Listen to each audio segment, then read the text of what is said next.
Alkitab setahun hari ke 146, 26 Mei, dari Mazmur 68. Allah bangkit, maka terseraklah musuh-musuhnya. Orang-orang yang membenci dia melarikan diri dari hadapannya.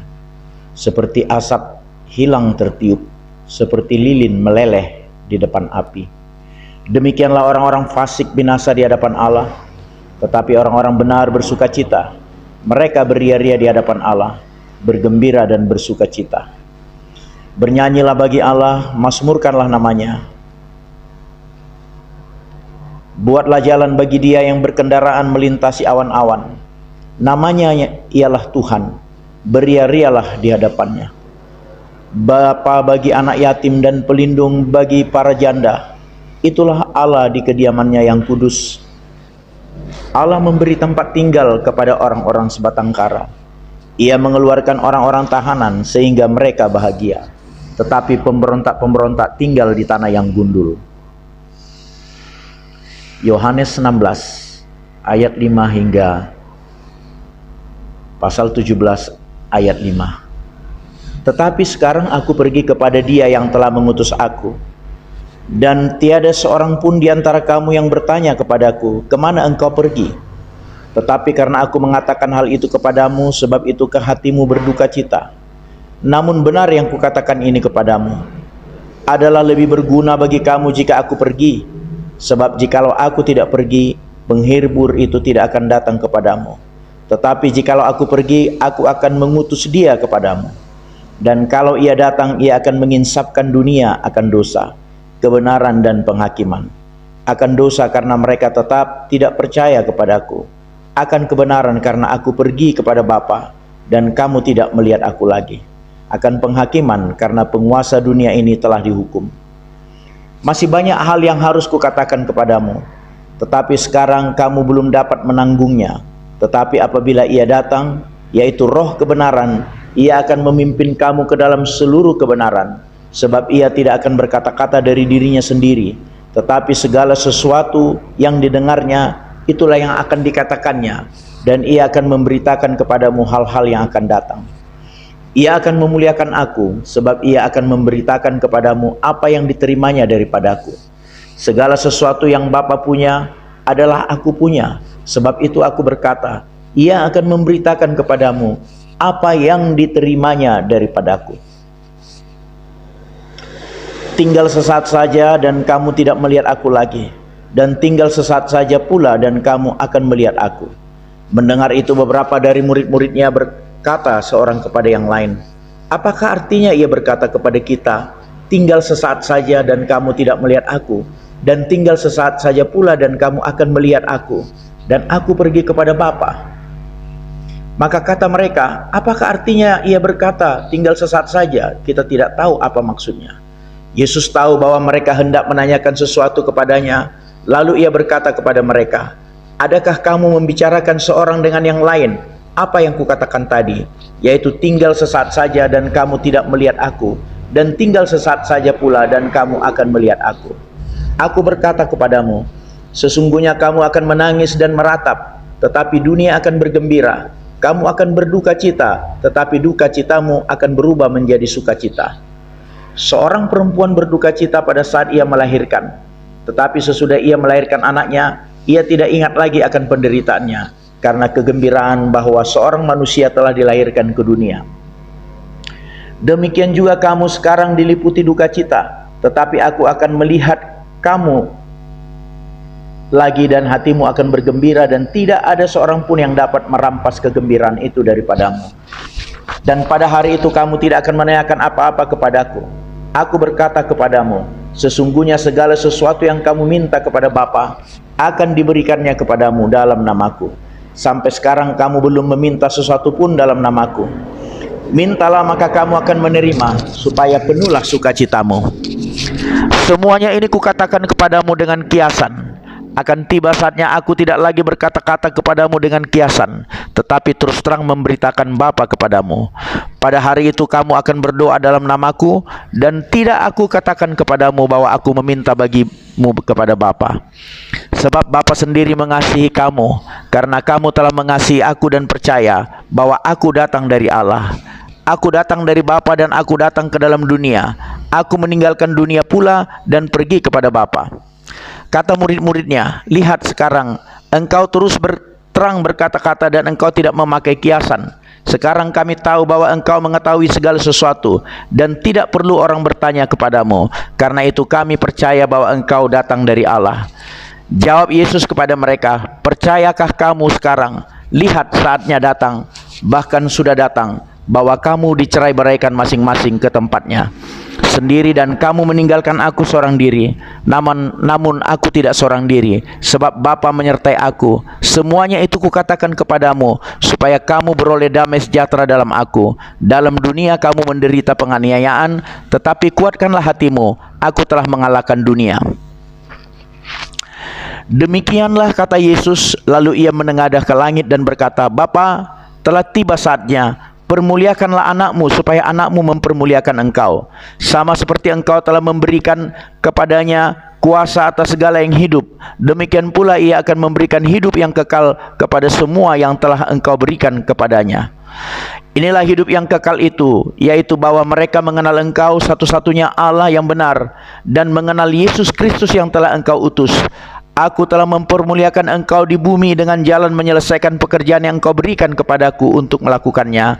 Oleh sebab itu, ya Bapa, permuliakanlah aku padamu sendiri dengan kemuliaan yang kumiliki di hadiratmu sebelum dunia ada.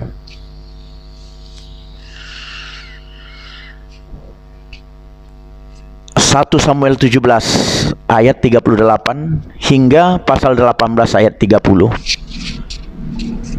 Lalu Saul mengenakan baju perangnya kepada Daud, ditaruhnya ketopong tembaga di kepalanya, dan dikenakannya baju jirah kepadanya. Lalu Daud mengikatnya pedangnya di luar baju perangnya. Kemudian ia berikhtiar berjalan, sebab belum pernah dicobanya. Maka berkatalah Daud kepada Saul, aku tidak dapat berjalan dengan memakai ini, sebab belum pernah aku mencobanya. Kemudian ia menanggalkannya. Lalu Daud mengambil tongkatnya di tangannya, dipilihnya dari dasar sungai 5 batu yang licin, dan ditaruhnya dalam kantung gembala yang dibawanya, yakni tempat batu-batu, sedang umbannya dipegangnya di tangannya. Demikianlah ia mendekati orang Filistin itu. Orang Filistin itu kian dekat menghampiri Daud, dan di depannya orang yang membawa perisainya.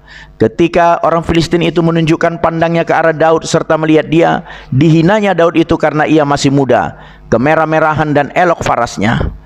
Orang Filistin itu berkata kepada Daud, anjingkah aku maka engkau mendatangi aku dengan tongkat?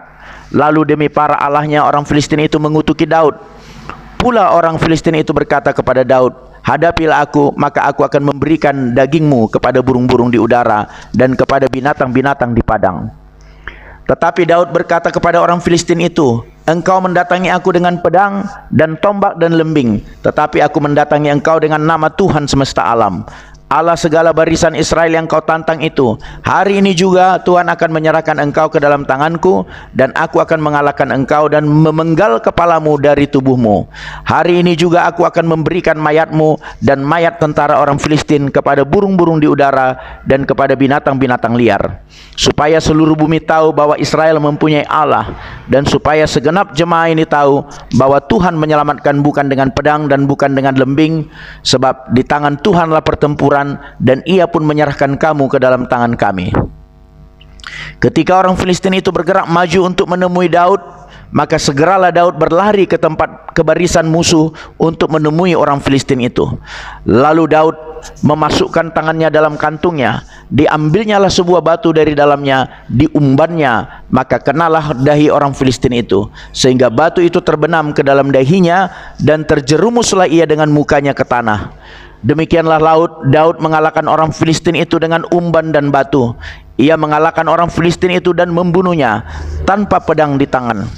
Daud berlari mendapatkan orang Filistin itu, lalu berdiri di sebelahnya. Diambilnyalah pedangnya, dihunusnya dari sarungnya, lalu menghabisi dia. Dipancungnyalah kepalanya dengan pedang itu. Ketika orang-orang Filistin melihat bahwa pahlawan mereka telah mati, maka larilah mereka. Maka bangkitlah orang-orang Israel dan Yehuda. Mereka bersorak-sorak lalu mengejar orang-orang Filistin sampai dekat Gad dan sampai pintu gerbang Ekron. Dan orang-orang yang terbunuh dari orang Filistin bergelimpangan di jalan Saaraim sampai Gad dan sampai Ekron. Kemudian pulanglah orang Israel dari pemburuan hebat atas orang Filistin, lalu menjarah perkemahan mereka. Dan Daud mengambil kepala orang Filistin yang dipancungnya itu dan membawanya ke Yerusalem. Tetapi senjata-senjata orang itu ditaruhnya dalam kemahnya. Ketika Saul melihat Daud pergi menemui orang Filistin itu, berkatalah ia kepada Abner panglima tentaranya, "Anak siapakah orang muda itu, Abner?" Jawab Abner, "Demi Tuanku hidup ya Raja, sesungguhnya aku tidak tahu." Kemudian Raja berkata, "Tanyakanlah anak siapakah orang muda itu." Ketika Daud kembali sesudah mengalahkan orang Filistin itu, maka Abner memanggilnya dan membawanya menghadap Saul. Sedang kepala orang Filistin itu masih ada di tangannya. Kata Saul kepadanya, "Anak siapakah engkau, ya orang muda?" Jawab Daud, "Anak hamba tuanku Isai orang Betlehem itu." Ketika Daud habis berbicara dengan Saul, berpadulah jiwa Yonatan dengan jiwa Daud. Dan Yonatan mengasihi dia seperti jiwanya sendiri. Pada hari itu Saul membawa dia dan tidak membiarkannya pulang ke rumah ayahnya. Yonatan mengikat perjanjian dengan Daud karena ia mengasihi dia seperti dirinya sendiri. Yonatan menanggalkan jubah yang dipakainya dan memberikannya kepada Daud, juga baju perangnya sampai pedangnya, panahnya dan ikat pinggangnya. Daud maju berperang dan selalu berhasil kemana juga Saul menyuruhnya, sehingga Saul mengangkat dia mengepalai para prajurit. Hal ini dipandang baik oleh seluruh rakyat dan juga oleh pegawai-pegawai Saul. Tetapi pada waktu mereka pulang, ketika Daud kembali sesudah mengalahkan orang Filistin itu, keluarlah orang-orang perempuan dari segala kota Israel menyongsong Raja Saul sambil menyanyi dan menari-nari dengan memukul rebana, dengan bersukaria dan dengan membunyikan gerincing. Dan perempuan yang menari-nari itu menyanyi berbalas-balasan, katanya, "Saul mengalahkan beribu-ribu musuh, tetapi Daud berlaksa-laksa." Lalu bangkitlah amarah Saul dengan sangat, dan perkataan itu menyebalkan hatinya, sebab pikirnya, kepala Daud diperhitungkan mereka berlaksa-laksa, tetapi kepadaku diperhitungkannya beribu-ribu. Akhir-akhirnya jabatan raja itu pun jatuh kepadanya. Sejak hari itu maka Saul selalu mendengki Daud. Keesokan harinya roh jahat yang ada daripada Allah itu berkuasa atas Saul sehingga ia kerasukan di tengah-tengah rumah. Sedang Daud main kecapi seperti sehari-hari, adapun Saul ada tombak di tangannya. Saul melemparkan tombak itu karena pikirnya, "Baiklah aku menancapkan Daud ke dinding." Tetapi Daud mengelakkannya sampai 2 kali. Saul menjadi takut kepada Daud karena Tuhan menyertai Daud. Sedang daripada Saul ia telah undur. Sebab itu Saul menjauhkan Daud dari dekatnya dan mengangkatnya dia menjadi kepala pasukan 1000. Sehingga ia berada di depan dalam segala gerakan tentara. Daud berhasil di segala perjalanannya sebab Tuhan menyertai dia. Ketika dilihat Saul bahwa Daud sangat berhasil, makin takutlah ia kepadanya. Tetapi seluruh orang Israel dan orang Yehuda mengasihi Daud karena ia memimpin segala gerakan mereka. Berkatalah Saul kepada Daud, "Ini dia anakku perempuan yang tertua, Merab. Dia akan kuberikan kepadamu menjadi istrimu. Hanya jadilah bagiku seorang yang gagah perkasa dan lakukanlah perang Tuhan." Sebab pikir Saul, "Janganlah tanganku memukul dia, tetapi biarlah ia dipukul oleh tangan orang Filistin." Tetapi Daud berkata kepada Saul, "Siapakah aku dan siapakah sanak saudaraku, kaum ayahku di antara orang Israel sehingga aku menjadi menantu raja?" Tetapi ketika tiba waktunya untuk memberikan Merab, anak Saul itu, kepada Daud, maka anak perempuan itu diberikan kepada Adriel orang Mehola menjadi istrinya. Tetapi Mikal anak perempuan Saul jatuh cinta kepada Daud. Ketika hal itu diberitahukan kepada Saul, maka ia pun menyetujuinya. Sebab pikir Saul, "Baiklah Mikal kuberikan kepadanya, biarlah ia menjadi jerat bagi Daud, dan biarlah tangan orang Filistin memukul dia." Lalu berkatalah Saul kepada Daud untuk kedua kalinya, "Pada hari ini engkau boleh menjadi menantuku." Lagi Saul memerintahkan kepada para pegawainya, "Katakanlah kepada Daud dengan diam-diam demikian, sesungguhnya raja suka kepadamu dan para pegawainya mengasihi engkau, maka sebab itu jadilah engkau menantu raja." Lalu para pegawai Saul menyampaikan perkataan itu kepada Daud. Tetapi Daud menjawab, perkara ringankah pada pemandanganmu menjadi menantu raja? Bukankah aku seorang yang miskin dan rendah? Para pegawai Saul memberitahukan kepada raja, katanya, demikianlah jawab yang diberi Daud. Kemudian berkatalah Saul, beginilah kamu katakan kepada Daud, raja tidak menghendaki mas kawin selain dari 100 kulit katan orang Filistin sebagai pembalasan kepada kau musuh raja.